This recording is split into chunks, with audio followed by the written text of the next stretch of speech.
Hey everyone, so we are having the outdoor live edition of Coffee with Kari today. So it's too beautiful outside. We are so very blessed. So we're having coffee outside today. Drop me a little note on the side. Let me know that you're here and that everything's working good. I don't usually use my laptop for Zooms, or not Zooms, for live videos like this. But I figured today, why not? So welcome everyone. If you're new here, I am Kari the Mortician, and I will answer all your funeral director questions, or at least try to answer all of them. Sometimes I can't get to all of them, but welcome. And I will read some questions that have been emailed to me in the last week as well, which is what this first question was. Someone said, before a cremation, do morticians remove surgically implanted prosthetics such as breast implants or pacemakers?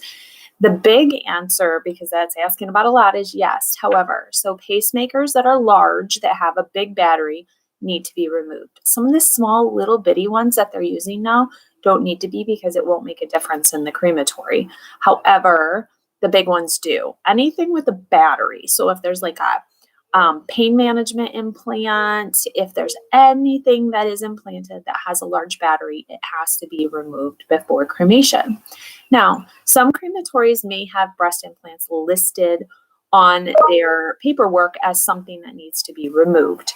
However, I personally do not know any crematory that actually does. Speaking with a crematory recently, we were saying that, we could see that if you lived in an area that breast implants were predominant, maybe, in LA or something like that. I don't know. That's maybe a stereotype, but somewhere where maybe plastic surgery is much, much more common and you may encounter this more often, then maybe they require the removal because it would make too much of a mess in the retort if you're doing many of those. But they're not, I have never had to remove breast implants from anybody, but I also have had very few deceased that I've cared for that have had breast implants. And it's not just a thing for vanity. I mean, if someone has a mastectomy and then wants breast reconstruction because of cancer or something, you're going to have an implant of some sort typically. So does the morgue remove organs, or do the funeral home? The funeral home removes no internal organs. We remove no internal organs. We puncture them and take out fluid and bacteria. JW, literally love the Viking cremation thing. So I want to, I've got to think of something besides like a pig carcass that I want to recreate that on the lake. And just do it. And, why not? Because that's not illegal. So I might just make like a straw dummy to pretend with and send it out on the lake and light it, have an archer light it on fire just for funsies. So we'll see.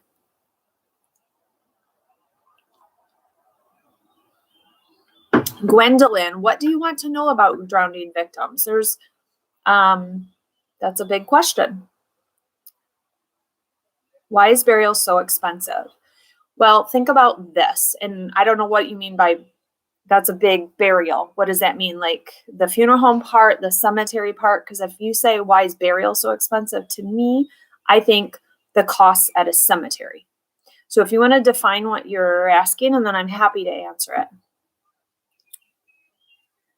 There's no way. Jimmy is asking, how long does the body look good after being embalmed and buried? It may not look good before it's buried. So it's a temporary preservation. It can last a day. It can last years. There's no way to know. Cheers, Janae, with our coffee. Should COVID bodies and suspected COVID bodies be embalmed? Only if the family authorizes it and wants it to be embalmed. COVID bodies are just like any other bodies. You could be just as infectious as a COVID body. We carry many diseases without knowing. You could have Creutzfeldt-Jakob disease, which is highly more contagious than COVID. You could have MRSA. You could have HIV, and you don't know about it at the end of your life. You could have contracted it in the year before your death and never known. So everybody is just as infectious. You just may not know about it. So we treat everybody the same. There's nothing about COVID. COVID has a very small mortality rate. So there's nothing about it where we have to be hyper crazy about caring for that deceased. We just take our precautions that we would take with others. Have you ever been to the body farm? Oh, Jeremy, it's on my list. I want to go, but not allowed. Nobody's allowed. I do think that aqua cremation, so alkaline hydrolysis, I do believe it'll be legal in every state in the next maybe 2-3 years, hopefully. How did I get into this business? I started working there in high school and it just grew.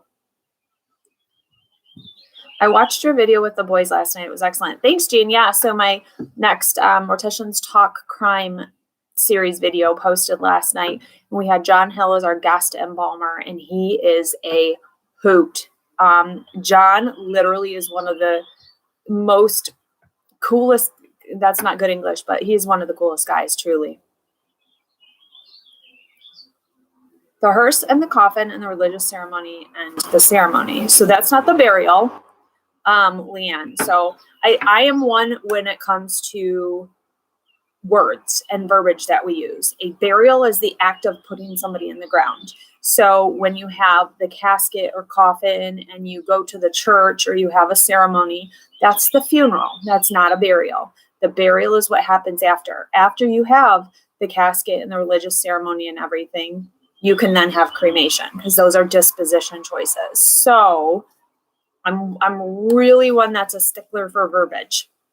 So I'm not getting on you or trying to point out bad things, but I want people to talk about the profession with the right words, because I think that's one of the things that's hard is that consumers don't know how to ask the right questions, and that's what I'm teaching you guys about.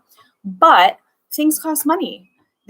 Caskets are made out of material. Have you tried to buy a 2x4 lately? They're super expensive because it's wood. Wood is super expensive.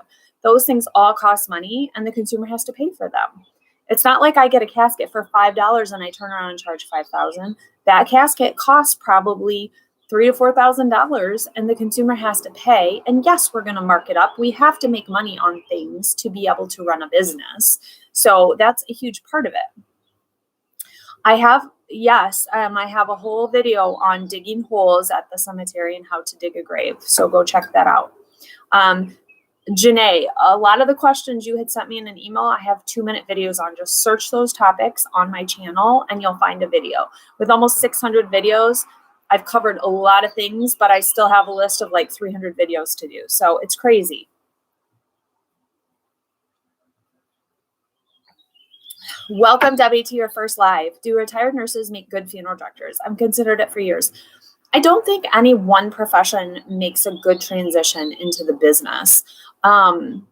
If there's caregivers in every industry who are not great caregivers, even though they work in caregiver vocations. And so there may be a nurse who's not a great caregiver too, that it would not make a good funeral director for that same reason. But a lot of the detail and caregiving is built into a nurse if they're a good nurse. So it might be a good transition over. There's no life with Jimmy. That's one big thing you'll learn on my channel. There is no timelines. You cannot get any timeline out of me for anything because there's a million variables. So you asked, does the casket survive the dirt and elements? For how long? Okay, what kind of casket? What's it made out of? What happened to the deceased? Are they embalmed? Are they not embalmed? Where are they buried? Are they in a vault? Are they not in a vault? What kind of vault? How much rain is there? What are the temperatures where they're at? Too many variables. I believe in paranormal. I do not believe in ghosts or spirits per se. Brian, there's no answer to that.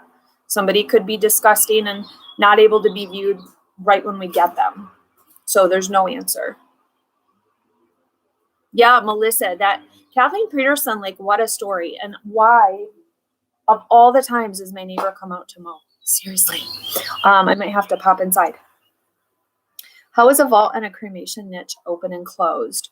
A vault is put in and you just dig open and you lift the lid off.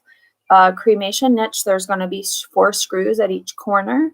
that you take off the faceplate and then put it back on, just like a mausoleum crypt. There's a huge faceplate you take off and you put back on with big screws. And once the last person is in it, they'll use caulk around it to finish that out.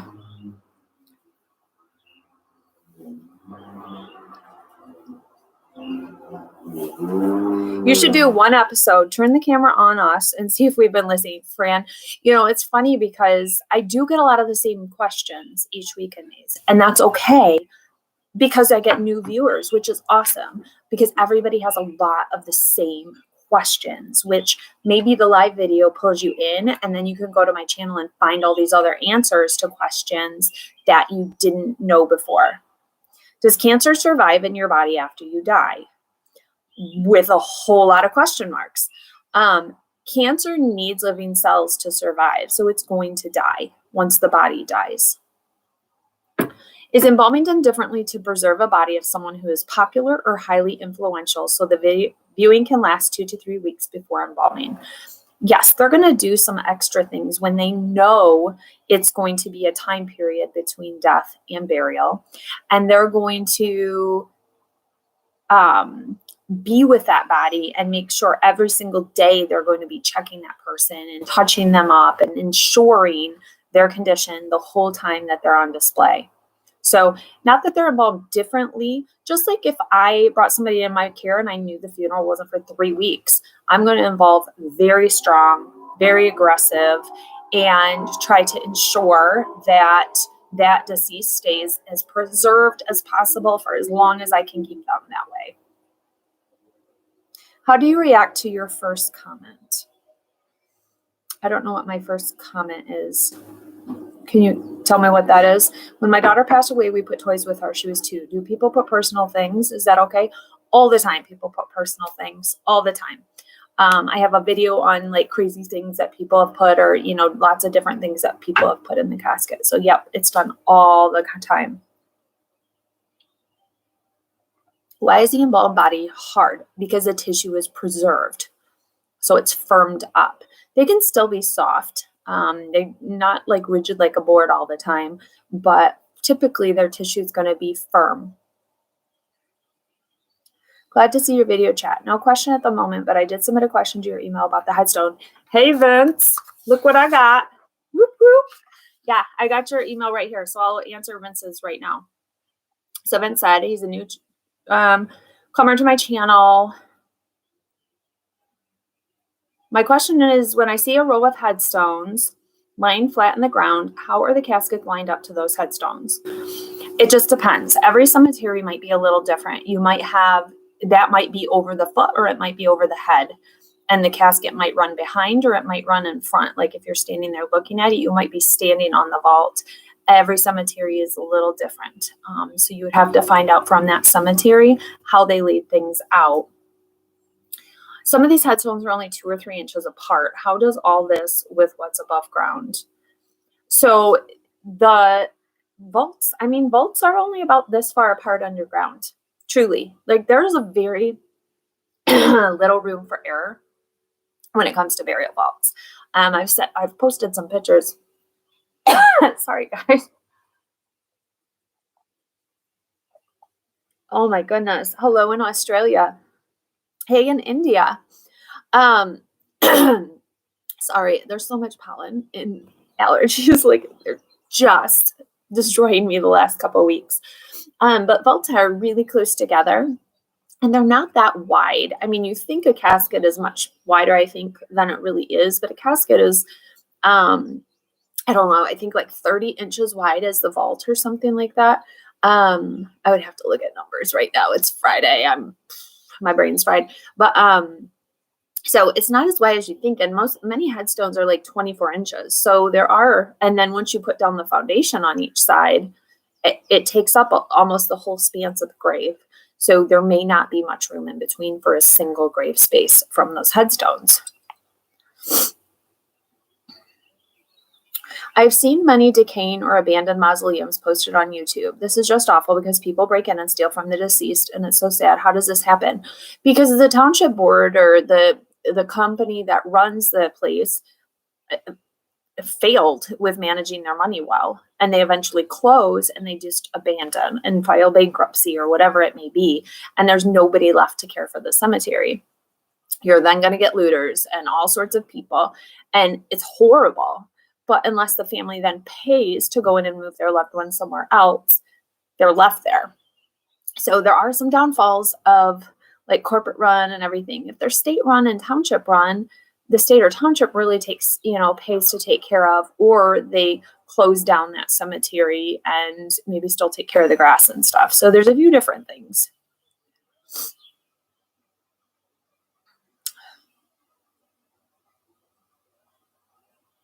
Can you see the casket inside of a mausoleum? No, it's completely closed. If you pick the body out of the casket, would their limbs be limp like in the movies, or would they be stiff like a board? It depends. If they're embalmed, they're going to be limp.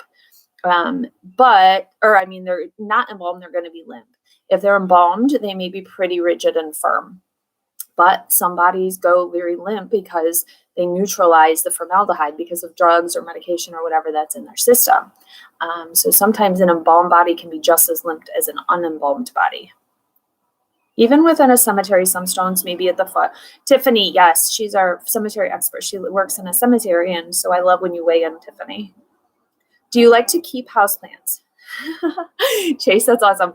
I love you guys. It's amazing. You guys don't ask me as many like personal questions as I would think you would ask me, which is weird. I have one houseplant. So when my niece was killed, what's it been, like 12 years ago, 13 years ago this year, there was a plant from her funeral, and all of it kept getting shoots off, and my sister would take and replant those in new pots, and then they've all grown into other plants. So everybody in our family has a plant from this one plant from the funeral. So I have mine it's this color yellow, like flower pot. I'll have to take a picture and post it. Jason Kissel, hello. You seem to want to make a statement. That's awesome. What can I answer for you? I'll post a picture of that plant though, so you guys can see it. But that's the only plant I have. I kill things. No matter how much. Every year for a while, I would get like a Mother's Day plant, those hanging plants. No matter how much I watered it, put it in the right sunlight. Every year, dead. Not good. What is your favorite dish? Like food? Ooh. I guess it depends on the day. I'm a meat and potatoes person, like a good steak and like a baked potato or really good mashed potatoes with corn, like mixed together. Gravy. Yeah, I'm a meat and potatoes kind of person, but it depends on the day, what I'm craving. I love salmon. Yeah, so it just depends. What advice do you have for one considering going into the industry? Shadow, spend time with a funeral director before you go to school. That's my number one. You've got to know what goes on actually a full couple days of a funeral director's life. Hello in New Orleans. I'm going to be in New Orleans in January. What is my favorite first reaction to a comment? I'm sorry, I don't know what you mean by that question. What comment are you referring to? Are you staying in Michigan? I am staying in Michigan. I'm house hunting right now, which sucks. Have you guys seen the housing market? Like a one-room shack is like 20 times the price that it used to be. And then you get bidding wars and oh my gosh, it's crazy. Or they list and then they're sold 2 minutes later.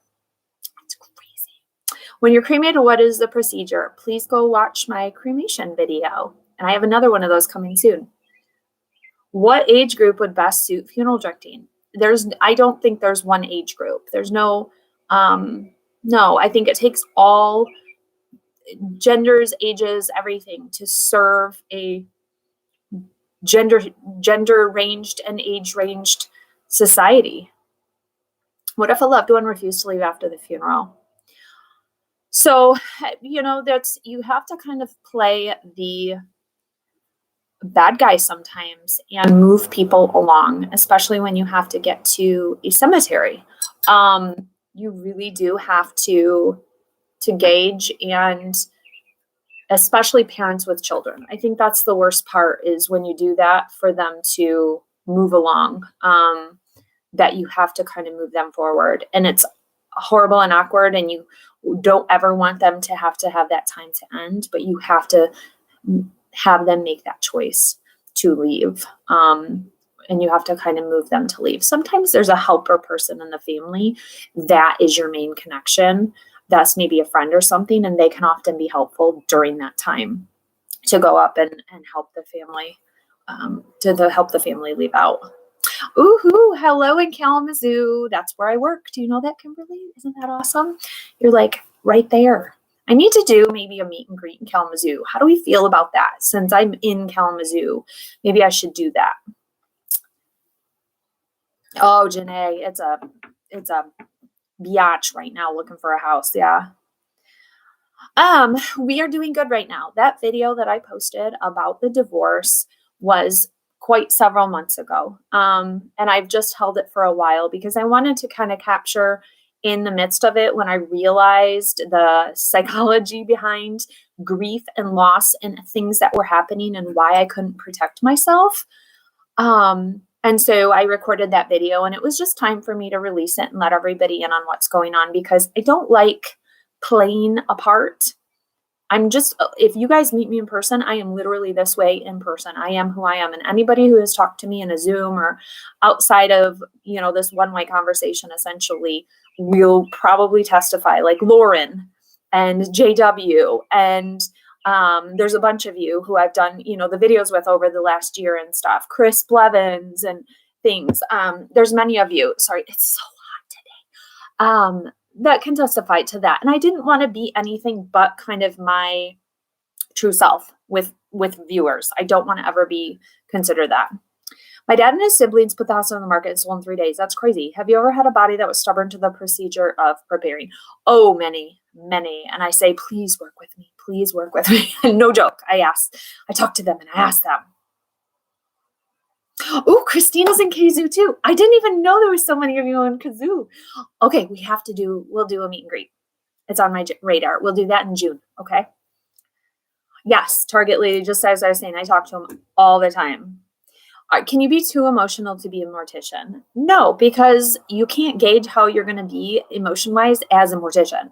Because when you think about that, only think about your own losses connected to being a mortician. You can't ever think about it without actually doing it.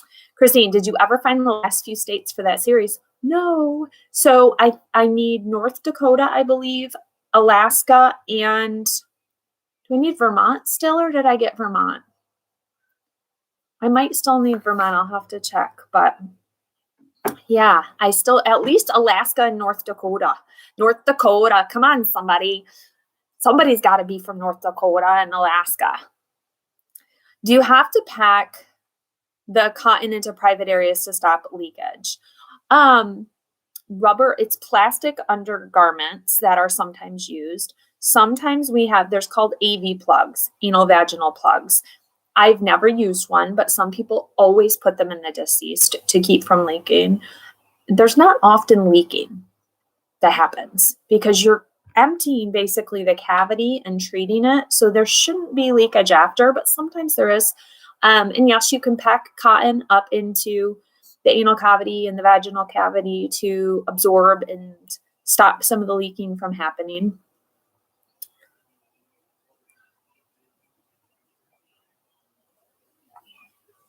I'm in Florida and notice there's a cemetery where graves are above ground. Where are the people buried in to be above ground like that?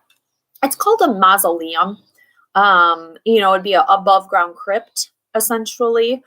So that casket is just placed inside that unit that you see as it is.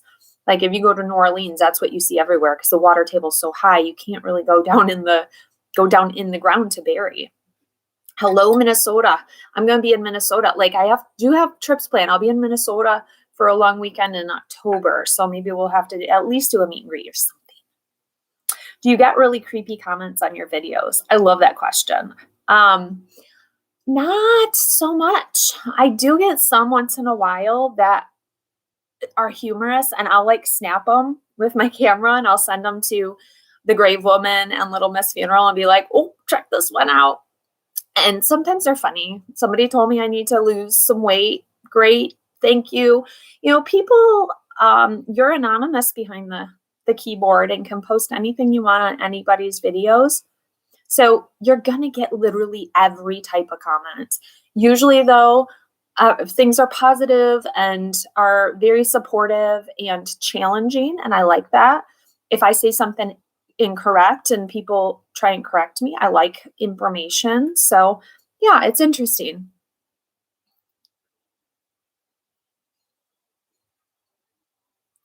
Good men may go to heaven, but bad men go everywhere.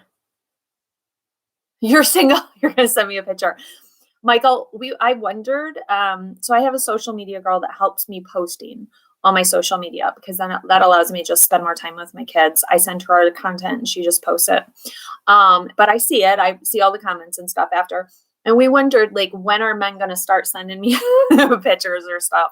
So I love it. Yeah, Minnesota. It is a UP Fargo, Minnesota accent or something.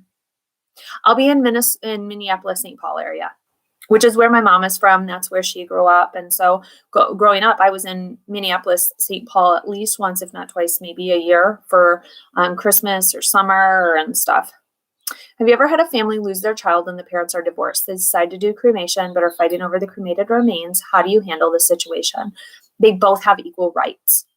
So some states, they may err on going to the divorce decree. And if one parent maybe has full-time custody and the other doesn't, the funeral home may follow that. But legally, they both have equal rights and equal say to everything. So you have to follow both of their wishes, and they get a equal division of the cremated remains. Idaho. I know nobody in Idaho. Well, Tiara, I know you now. I would like to come out to, is it Wyoming? Some high school, well, I've known them since I was like 4. Friends live out there, and I haven't seen them since like graduation, I think, and would love to come out to Wyoming to visit. That's probably as close to Idaho as I might come on my agenda. I'd like to go to every state, especially with my girls. We want to just hit every state. What's the topic? Anything or a specific one? For what, Paula? I'm sorry. Kari, your videos have me very interested in the funeral business. Welcome, Janae. Thank you. In movies and TV shows, funeral services are done outside in the cemetery over the open grave. Does this happen in real life? Well, yeah, it's called a graveside service, but you will see in a lot of movies and TV shows, this service happens like really fast, and there's like a headstone in place already usually. That does not happen. And they don't have a tent often like they would maybe around here. We use a lot of tents, and everybody kind of gathers around as they're down on the ground and, for the graveside. I think it's easier location filming. They don't have to pay for a funeral home to film in. They can just film at the cemetery. I have to wonder though, the headstones that you can see, they must have to select a section there that you can't read the names on the stones, so it's nondescript. I do think about that all the time. So have you guys watched Ozarks? When they do the graveside for the one old guy, spoiler alert, the guy that lived in the basement, when they go to bury him, like 3 days later, there's already a huge old mausoleum in place for him, like a whole individual. I'm like, yeah, no. There was a lot of things about that, since there's a funeral home in that movie, that I'm like, yeah, no. That's not true. Do they exhume bodies if family members request because they're moving and want to take loved ones? Yes, you can. You just have to, as a family, petition all of it. And then the health department or judge or somebody has to okay it. I had not planned to always be a mortician. I had my first true really wanting to be something was an epidemiologist and work for the CDC. But diving in, it wasn't just about tracking these epidemics that don't happen very often. It's more statistics and numbers, and which is my least favorite thing in the world. If you've listened to any videos, I hate numbers. I hate all of that. It's just not my strong suit. I'm a people more strong suit. So I switched over to psychology, and I have my bachelor's in psychology and then got my bachelor's in mortuary science. If you're in my area sometime, please let me know. I'd love to speak with a professional woman. I always try and announce if I'm coming to an area so that if it's hard for me not knowing the area to plan a meet and greet. So if you're in an area I say I'm coming to and you want to organize a meet and greet, by all means, just say, hey, Kari, you tell me what date and time while you're here would work for a meet and greet, and I will organize it. And then I will announce it. But it's easier for you to pick a location that you think is better maybe, or can recommend some coffee shops or something, because I don't know areas that I'm coming to. I've never been to. Have you ever attended a service where the cremated ashes will be scattered, blown back on the family?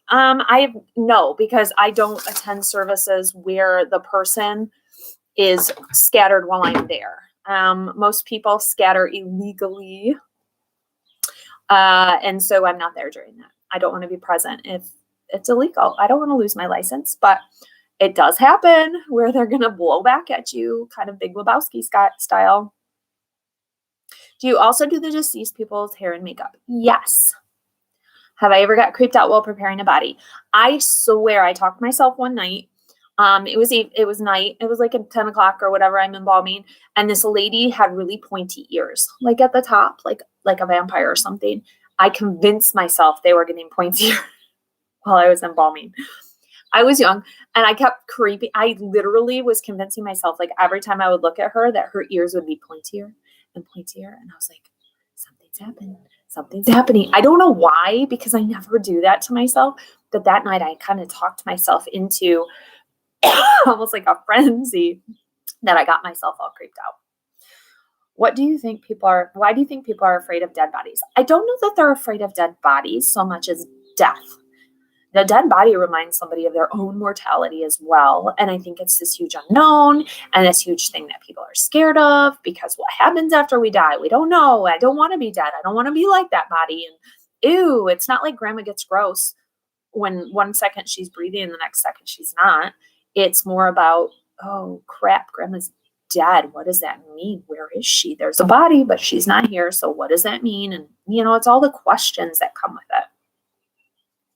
No, Robert, I have not tested out the frigid fluid embalming machine yet. They had messaged me at one point to test it and have not, gotten any more about it.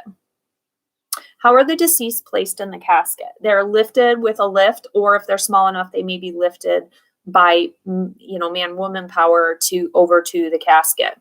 So in June, watch for a video about dressing and placing a deceased in a casket.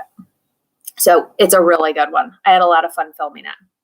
Have I always freelanced? I have not. The first huge chunk of my career, I was at one location, and then I freelanced for a few years, and then I went back for about 3 to 4 years managing one location, and then went back into freelance. She's a lot less fun. Oh, who, me? I have a pretty much photographic memory. It serves good.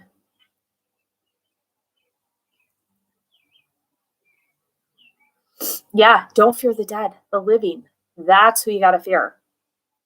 How long does it take to receive the insurance money after a death? It really depends. It could take months. I have one right now that the person died like in November, waiting on. So if that tells you anything, insurance companies don't make money if they don't have the money in their hands. So the longer they can delay sending it to you, the more interest they're making holding on to it. My dad died 5 years ago at home. When the hospice nurse came to pronounce him, she told him he couldn't spend the night.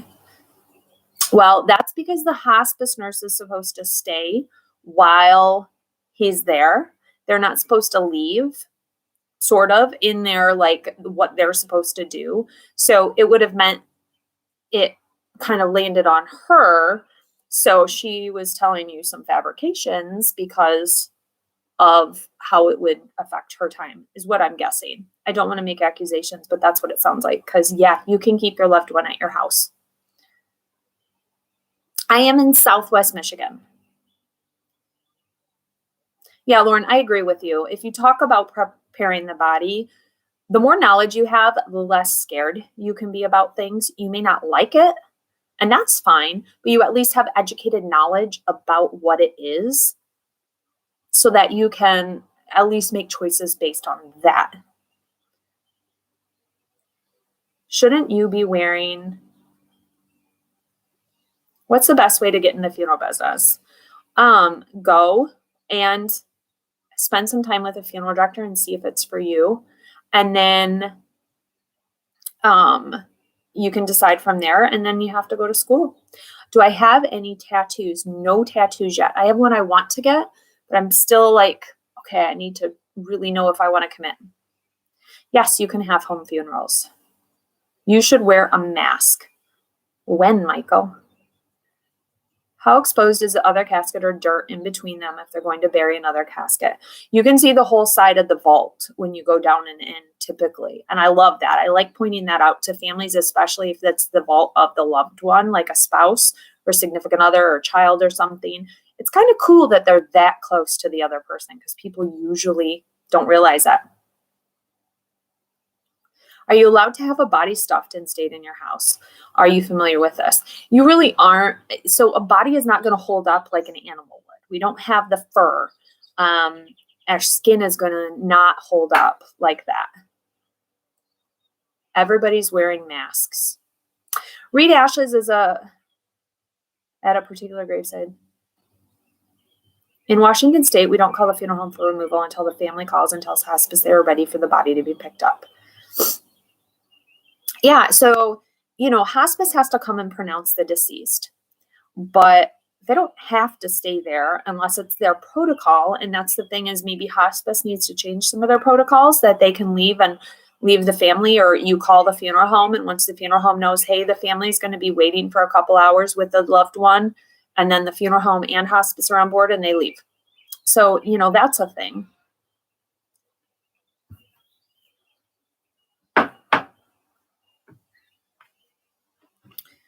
All right, you mentioned it before, but what are some entry-level jobs within the death industry that don't require? Awesome question, Kelly. So you can work visitation, you can work funerals, you can do removals, you can do, graphics and computer stuff, administrative, work evenings or weekends for visitations and funerals. You can do printing and things like that, any office work, pre-need, arrangers, if you don't have to be licensed in the state you're in. Like in my state, you don't have to be licensed to be an arranger and sign a contract. Some states you do. So there's all sorts of jobs that you can do. What does the morgue do versus the funeral home? A morgue is just a place that holds a body. So like there's a morgue in a hospital. And so that's just where the body goes to. Nothing happens there. Do people actually live in a funeral home like in the movie My Girl? Yes, many, many people do. That was how it was back in the day. It was funeral home downstairs and the residence upstairs. And there's many funeral homes that are still that way, that have a residence apartment or something above the funeral home. I don't have a funeral home and have my own business. Bryson, don't worry. I muted that gentleman talking about masks. Have you ever gotten sick dealing with smells? Never. No, I have not. Thanks, Janae. If a hospice is an actual facility and not at the person's home, they will often want the body removed to allow another person to come into the facility. In other words, they need the bed. That's true, Tiffany. That's a great point, is pointing out there's hospice that comes into your home, and there are hospice homes, like a nursing home, that there are rooms and beds that you go and take residence in. They need that space after the person dies. So they may let you stay a while, but they're going to have you leave so they can then open that space up to another person. Yay, Provost family, welcome. Unless somebody truly has a lot of money to properly legally bury somebody, then no, they cannot a loved one where they want. I do know of a story, legal pay for legal. My dog doesn't. Oh my gosh, what is going on with all of this craziness with mask talk?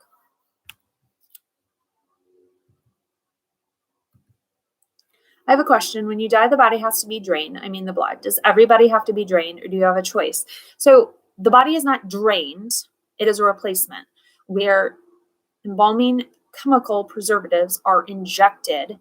And because they're placed into the circulatory system, the blood is pushed out. So you're not drained. there is a system that happens. And that is only if there's going to be a public viewing and it's required by the funeral home. Otherwise, that does not have to be done. When my dad died at home, the hospice nurse made us mix all the in cat litter with water to destroy it. That's interesting. Yeah, Christine, I think it's troll day. So I was talking to somebody about Michigan the other day, and who was I talking to? Maybe it was Grant.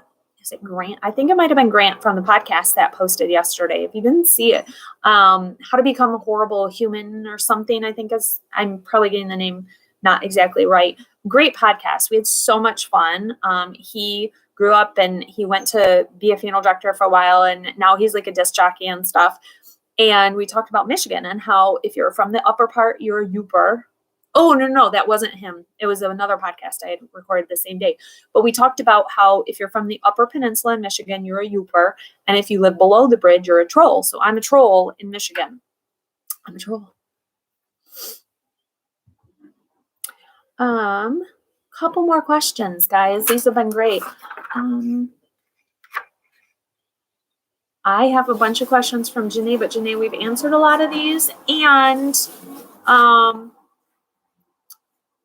is it true you spray the body with a disinfectant like hose twice? One to clean off any bugs and pesticides, and then again after the embalming process. When we embalm, there's typically a hose with running water, and we're washing the body during the whole time. So I think we need to move because it's too loud. So bear with me, guys. My leg is asleep too.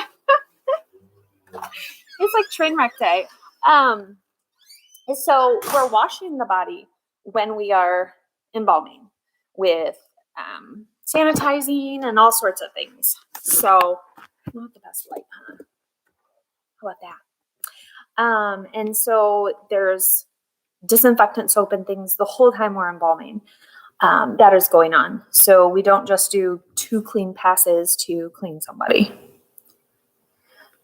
Do the contents of the stomach get extracted during prep? So that's the aspiration. We are trying to take out the bacteria and liquid and fecal matter from the whole cavity, from up to into the neck, down through the pelvic area. We're trying to take out as much as we can because that's the first thing to decompose and to get yucky is all of that because of the bacteria that's in the digestive tract. What we do during injection of during the embalming process is only in the circulatory system. We're not touching anything that's outside of the circulatory system. Is there anything you've witnessed in your profession that caused you to change your personal habits or lifestyle, dietary, relationships, etc.? No, not really. I mean, just being very conscious of weight does definitely happen. We bury a lot of alcoholics, but I still drink once in a while. I don't smoke. And maybe a part of that is because of I see what smoking does to people. And yeah, no, there's no way I would smoke. Why is it illegal to spread ashes everywhere? Is it dangerous? It's ashes, not body parts. No, they're completely clean. Cremated remains are, but you're putting bone particles and things in places that others would go. It'd be, okay, so it's literally the same as if you took a bucket of anything. I'm trying to think of something else that's natural. And I don't want to compare cremated remains to like poop or something because that would be something that's natural you could go spread. But it's like taking a bucket of something else and going and dumping it on somebody else's property. Like you can't just do that. You can't go take a huge bucket of yard waste and go dump it somewhere else. It's natural, but you can't just go do something on somebody else's property when it's not your property. Same thing. I don't drink because I remember what my grandfather looked like when he was dying of cirrhosis. That's a great reason not to drink, for sure. Bucket of hair is an example, maybe. Yeah, same thing. I mean, it's going to be less noticeable, the cremated remains, but you can still identify cremated remains. Yeah, Tiffany, you can't go take your animal and go bury it on somebody else's property. It'd be the same thing if you took their body and went and just laid it out in the woods. It's not maybe the same thing in your mind, but it really is the same thing. You can't just do that on somebody else's property. And yes, you can do your own loved one's hair and makeup. They may give you input as to what is going to look better, because you don't do a person's makeup the way they would when they're living. Like, I'm not going to go put purple eyeshadow all over my eyes if I was dead, but when my eyes are open, I'm going to. Because when your eyes are closed and when you're laying down, your hair and your makeup's completely different. So it's good for a funeral director to give direction to the person that's doing your hair and makeup as to what is going to present better for the person. So thank you guys. Good 45-minute chat. Thanks for bearing with me as I'm trying to be in a different space today. It's nice. It's nice to mix it up a little bit and to move around. So a little less casual, good conversation. Everybody, one more question. Are cremated remains roughly the same volume regardless of the size of the person's cremation? No. You could be like one cup for an adult up to 8 cups of cremated remains. Could be 5 to 10 pounds of cremated remains. Huge variance. And we don't know until the person comes back how much is actually going to be there. Thank you, David. Happy trails to you until we meet again. Thank you, guys. Make sure that you send questions to my email, Kari@KariNorthey.com. If you have specific questions you want answered in a coffee chat. And if you don't subscribe, click the button, because then you'll get notifications and we'll find other things that you love on my channel. So I will see you guys next week for another coffee chat. Bye.